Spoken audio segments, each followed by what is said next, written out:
So, Mark, did you see those pictures of the Paris Versailles Tower finally looking all Parisian and French? And looks good, I have to say. Yeah, I think it matches in really well. I think they did a good job.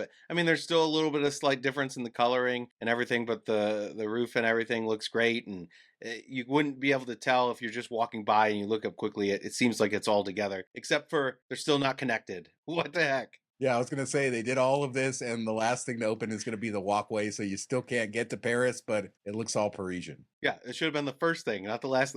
Build the walkway and then do all the other stuff. Crazy.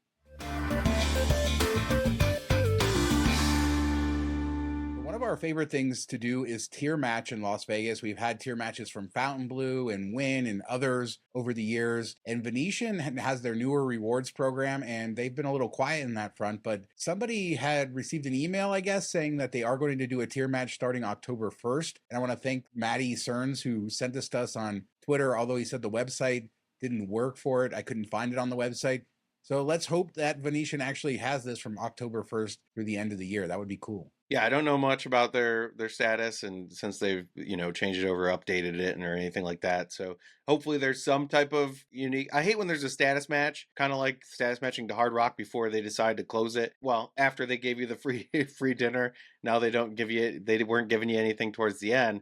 And it was just like, okay, I'll get this to go get a different status where this match works. So maybe it will be useful in that way. But if there's no like perks to it, what's the point of this status match? So we'll have to see how that plays out and what value it adds. Well, I was looking and I really don't know what status is going to match to what or what they're going to do. So this is just sort of a be on the lookout, and we'll have more information when we do have it. But they do have tiers where you do get a dining credit and also spa credit, kind of similar to Wynn/Fontainebleau and some of the stuff there. So just depending on how they're matching, it could be good. And you could get access to late checkout, better suites. So hopefully they match the Wynn Platinum up to one of their higher tiers, and then we can enjoy it. But be on the lookout. This is exciting because why not? Status matches are the funnest thing in the world to do. They don't cost anything and you get free stuff. Yeah, I don't think there's any better meal in Vegas than the free meal. So hopefully we can get some free dining comps. And I'm sure the casinos love us saying that status matches are free. And obviously they want you to gamble, but that's, up to you what you do once you get the match.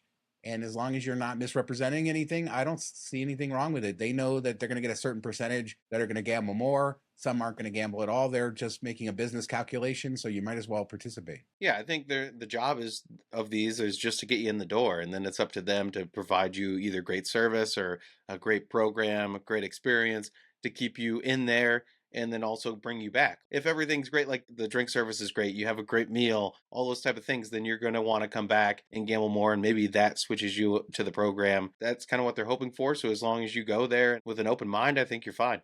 We have to mention this. James Earl Jones, most famous for his role as the floating head in EFX in Las Vegas. I don't know any other roles that he did, but he passed away. EFX opened up and there was this giant James Earl Jones floating head that introduced it. He was the EFX master. Fantastic, obviously. James Earl Jones, such a legend. He has that little slice of Vegas history too. Yeah, rest in peace. Such a great actor, great voice actor in so many things over the years, generations. He was out there working and doing great work. And this is kind of weird. Like, I didn't know that he was in this. And then I watched the video of the show and you couldn't even like hear what he was saying. It was cool. It was a really cool visual, but the music was so loud. I couldn't even understand what he was saying. I'm sure if you're there live, it was better. But did you pick up anything that he was saying in the hologram? No, I can't remember what he said. Obviously in the theater, you would have heard it fine, but this video on YouTube, which I'll put a link to, you can see it, but he literally was just a floating head. It was this little head-shaped thing that they lowered down and then they projected his face on there. I think in the original version, Michael Crawford played the EFX master because he was the star of the show. Then when David Cassidy came, they redid it and added James Earl Jones, and it was just great. He had his deep voice, this powerful thing, and he sort of narrated through the show. And it's just not a place you expected him to be. Of course, Darth Vader and Field of Dreams, so many cool things, and his voice so iconic. I guess it's going to live on through AI. He sold the AI rights to his voice, so we'll get new that's cool. Darth Vader stuff in that way. So let's talk about brighter subjects and EDC. It's happening next May, and the EDC Hotel has been Resorts World, so they've had these activations and they have all these special events around the hotel. It's really cool. They even put special EDC things in the rooms. And guess who stole EDC Hotel away from Resorts World? Virgin. Yeah, I mean, I already know. You do. It's kind of surprising. I found it surprising because we've talked about how Resorts World's done really well, been kind of like the special host to all these things, and I wonder if the hackers convention and all that stuff had anything to do with this. Like, are they worried about what they'll treat them like, or was this just got a better deal through Virgin? I have to think they don't want the people on the strip. Maybe being on the strip was too much for that. I mean, they're different scales of properties, which is weird. Resorts World much bigger, so I don't know quite what the business sense was, but you would have to think that many hotels would want to do this. So for them deliberately to go off strip is interesting. But I think this is a big score for Virgin, and I think the vibe is probably exactly what they're looking for, and they can probably alter it in the way that they need to in order to do that. I know they're going to call it the EDC pool, and they're going to have special things by the pool. And Mark is going to say that the old Hard Rock pool would have been a better EDC pool. Yeah, I mean, it would have been perfect. It would have been like the best pool for it.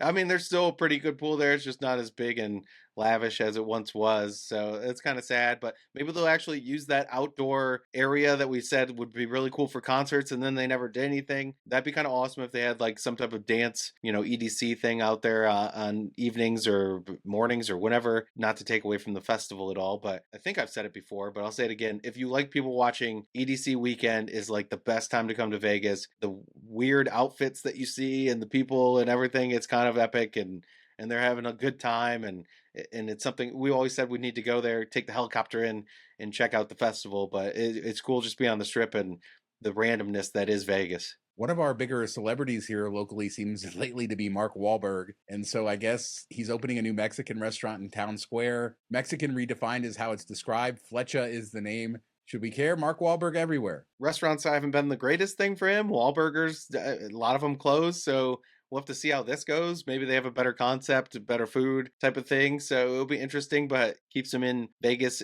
even more, like more into the environment and, more ingrained into the city. So that's good to see, especially if all the stuff happens with the, bringing out the movie houses and everything like that. So we'll just see how it plays out. But what was the thing a couple years ago with Wahlburgers where you got like hot water because you didn't know one was out there or something? I think I just didn't know that Mark Wahlberg owned Wahlburgers. The only Wahlburgers I've ever been to is the one in Ocean in Atlantic City. I think it was in Ocean, but definitely in Atlantic City, and had dinner there, and it was fine. And obviously I've seen him on the strip, and I've seen him all over the place, but I never put it together that it was owned by Mark Wahlberg and his brother, the Wahlbergs. Yeah, I don't. It's not immediately obvious. I mean, it is when you know it, but because of the spelling, I guess. But it could just be a play on any Wahlberg's name. I don't know. It was funny. You just got like roasted for it, but so I had to bring it up again, of course, obviously. But no, it'll be interesting. I mean, I like the idea of the concept. So we'll have to see how it plays out. And I guess there's one out in California now. So if anybody has eaten there, let us know in the comments if it's any good and if we should be looking forward to it or if it's a pass. Time for you to get roasted now. Your beloved Oyo, the one on the strip, not the Gateway one that we talked about on the last show. And I don't know why we're talking about Oyo again, except for all their elevators are not working, apparently. Yeah, the best with no elevators. According to Review Journal, at one point, none of the elevators were operational and guests had to walk up the stairs. And then some later reports said one of the elevators was working. So yeah, don't stay there unless you want to get some good exercise. No, you stay at the bungalow rooms. I already told you this, Sean. The bungalow rooms are the best. They're right out by the pool. 2 stories. You walk outside. It's like a little motel, like a California beach motel feeling on the side. That's the best place to stay. You don't have to worry about the elevators. I try to avoid elevators as much as I can in Vegas. There's nothing worse than being stuck in like a line and stuff. We've talked about this at the Luxor and things in the past, and who has slower elevators, who has faster elevators. And anytime you can get like a main floor or second floor, if you don't want the view, I think it's advantageous to you to avoid all these type of things, and that can be done at the Oyo out in the lavish courtyard area. I do like high floors and views. I do admit that it gets tedious having to, especially when you're going up and down a lot, having to wait for those elevators, especially the older ones where they're slower. But even in a hotel like Wynn, if you're on, a higher floor, they're fast and they have enough elevators, it still takes a while. It gets tedious. So if you can avoid it, it's fine. But yeah, Oyo, their elevators are broken. So that's the name of the game over there. The worst is when you're like on there with the drunk guy that just keeps talking to you while the door slams him in the shoulder because he won't get off on his floor. And it takes twice as long. Yeah, it reminds me of the last time I was in an elevator with you. I think that did happen to you though recently, didn't it? When you were staying on the strip? Yeah, it happens all the time. Elevators are always fun on the strip, especially later at night. Guy kept holding the door, wouldn't let me go, just wanted to keep talking, and good times, good people. Yeah, at least good stories. As a reminder, we have our Patreon, $5 a month, gets you access to our weekly after show, lots of good stories behind the channel, all of that good stuff. Patreon.com/MTM Vegas for all the information. And thanks to everybody who supports us over there. So on the after show recently, I just kind of brought up this video I had seen on YouTube of Todd Fisher talking about the opening days of the Debbie Reynolds casino. And for people who don't know, that was the paddle wheel and had other names. I believe it was Clarion was the last name it had before they imploded it. I'll put a link to that. We're not talking about that video, but it had a lot of cool information, including that a lot of the stuff from Debbie Reynolds came from the dunes, including the doors and other stuff. But on a related note, the Debbie Reynolds sign is now going to be opening at the Neon Museum on October 9th. And I love the cursive here. It sort of reminds me of Moulin Rouge. Yeah, I definitely get the same vibes. And I think Mark Meltzer said anybody that has the name Debbie is going to love the pictures in front of this sign. So it works out perfect for that. If you are named Debbie or like you have a kid named Debbie, I think that's kind of unique and cool. But yeah, I didn't know much about this casino. I'm sure a lot of people listening didn't know the history of it and stuff. So it was interesting chatting that with you. Check out the video if you haven't. This sign is great. It's going to be a great addition on top of the roof, right? At the parking structure. Have we confirmed that yet, or is it still kind of up in the air? I think it's still officially up in the air, but sort of confirmed. And yeah, it'll be fun there. Debbie Reynolds used to perform in the middle of her casino, especially while her theater was being constructed. So yeah, check out that video talking with her son talking and all the behind the scenes. It's really neat to learn more about that. But on to high-speed rail. Brightline West is coming. They made another step, I guess, in the progress of getting this train built. I don't think that they've officially started building any track yet, but they have where they're going to get their trains from. And they partnered with Siemens USA to build a new plant in New York in order to build the trains. And we got to see what the insides will look like. Some renderings of the seats look very similar, I would say, to their train in Florida. And then that bar car looks pretty cool too. Yeah, the bar car looks amazing. Looks like a good place to hang out, and I think the main cars look just like what you see in Europe and places like that. I think the color scheme's a little bit light. Like I wonder how that's going to hold up over time, with stains and dirt and all that type of thing. But I think it looks great. And if you're getting over 200 miles per hour, that's going to be awesome. Kind of looks like a loungy, sexy bar, not what you would expect from a train car. And it's not just from California, Mark. It's from Rancho Cucamonga there you to go. Las Vegas. So it's all good there. So Brightline moving along. The naysayers, I mean, they have hit every sort of stride. We've been covering this for years. It's a long process, but I feel like I have some hope that this is actually going to get built. I don't know why. Maybe those are famous last words, but it does seem like we're close enough to them finally building this that they've literally done everything. The unions, now the trains, they just need to actually build the track now. Yeah, and you would think that the track is going to be a little bit easier to build than you would see in like a city area or something like that. Wide open lands, a lot of flat areas. It should progress somewhat quickly, I would think. Yeah, I think they still said that they want to get open by the Olympics in 2028. That seems like a long shot, but we'll keep an eye out on that. One of the bigger changes in Vegas over the last few years has been Marriott, with MGM.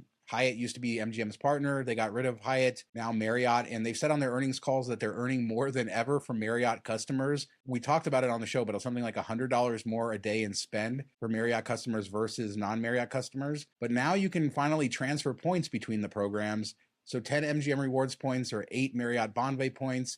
You're limited to 30,000 in a year, but I guess you can go back and forth. At least that's good for people who are not earning a ton of points, but use both programs. The cap is kind of what we see with Caesars and Wyndham, 30,000 points, I believe. Maybe it got bumped up recently. I can't remember. I feel like it might have. It's interesting that they transfer the same rate both ways. And we talked about this on the MTM podcast, the travel podcast. But I don't know how you could justify that. Like they can't have the same value going both ways. That's kind of weird. But I do think if you're transferring Marriott points to MGM rewards, you get a little bit better value for that because they're worth a little bit more on average if you redeem them for 1 cent a piece. I think that works out fairly well. Going the other way, going from MGM rewards to 0.8 Marriott, you're definitely losing some value there. Yeah, Marriott, I mean, it's been great for MGM. And so this partnership, I think, is here for a long time to stay. And they seem to be much happier than with Hyatt. And Rio actually was in the news a little bit. Their general manager talking about the transition. And there was a couple of little things in this article in the Review Journal that are new to us. First off, saying that the renovations to the casino are going to be done in the next 8 weeks or so. So I don't know what that means, because he also goes on to say that the Masquerade Village will be phase 2. So they'll, after phase 1, which is in 8 weeks, but the casino is part of the Masquerade Village, so I'm assuming that part's not going to be done. But he talks about their vision for that and how they have bigger plans for Masquerade Village, including mixed use, obviously restaurants and shops, which it already is. So I don't know how you say mixed use, but I guess maybe a more modern version of that. So that is a huge focus for them. And then also doing the rooms in the Masquerade Tower. So I didn't realize they were this close to being done with phase 1. Yeah, it was interesting, because we've talked about how they're still a ways away from having a finalized product and how you kind of feel that when you're walking through it. So funny to say 8 weeks, probably just misspoke and meant to say phase 1 will be done in 8 weeks. But yeah, it'll be interesting to see when it's all done. I think Masquerade Village is a big key to this, how they redo that and make it inviting and how cool it is and everything. I think that is what will draw people out there or not. I think this is kind of the phase 2 will be kind of the key part to this whole thing. I agree with you, because I love the carpet. Oh, the carpet. Yeah, that carpet. It's so nice, but you go to the Masquerade Village section and then it just immediately is just dark and dreary. So even the areas that they've done, it's going to sort of drag you down, I feel like. So they should at least get the carpet changed out in there before they do the wider amount of work, which they're not going to do because of construction and all of that. But I'm excited to see what they do with that space. The Masquerade Village used to be so lively, the parade in the sky. There's so much they could do with to bring back the heart of Rio in that space. So I'm excited to know that, they're finally going to move towards that part of the project. I wish they would just come out and say the parade in the sky is coming back. Like we talk about how everybody wants kind of the old school, free show type of stuff, the theming of Vegas, and this would really knock it out of the park. Maybe they are planning it, but it's kind of strange that they haven't like teased it or hinted towards it. I think it would be a great move on their part. Yeah, you don't have to run it every day. You can run it on weekends when it's busier and do that. So hopefully they get there, but good to see that update. And their new GM, by the way, he's the guy who was the GM of Park MGM during the whole transition from Monte Carlo. So perfect guy for knowing how to transition a property. But our last story is about Wynn, and this story has been going on for 10 years. They've been under investigation with the government for basically a lot of the similar stuff that we talked about with Resorts World recently, letting people gamble who shouldn't, not verifying source of funds, potential money laundering, stuff like that. And they agreed to pay a record $130 million payment. They say it's not a fine. I guess they're not admitting anything, but basically the government said, give us $130 million and we'll call it even. But I think that like with all those Resorts World stories recently and now this, even though this is a 10-year-old story essentially, I guess it's putting a focus on the fact that Vegas gambling maybe not as clean as everybody thought. Maybe Wynn isn't as goody two shoes as everybody thought, but I think it's good for them to get this out of the way and move on from it. And how much has the government spent over 10 years investigating this and everything? So let's like kind of move forward. But it is funny that Resorts World did pretty much the same thing. They're like, hey, the neighbor did it. Let's give it a try. Let's see how this works out. But good that they're cracking down on it where it does happen. And we haven't really seen this, in previous eras of Vegas, of them really enforcing certain things. So that's kind of interesting to see. $130 million is a lot of money. Of course, these companies make billions, and there's other industries, right, where you see these huge fines, billions of dollars in fines, especially like in technology, and it doesn't matter because they make so much money. But that's a lot of money, $130 million. But I'm sure Wynn has changed their practices as they've been under scrutiny. But I really do wonder how often this stuff is happening. We saw Scott Sabella was the GM of MGM Grand. There was some stuff that went on over there.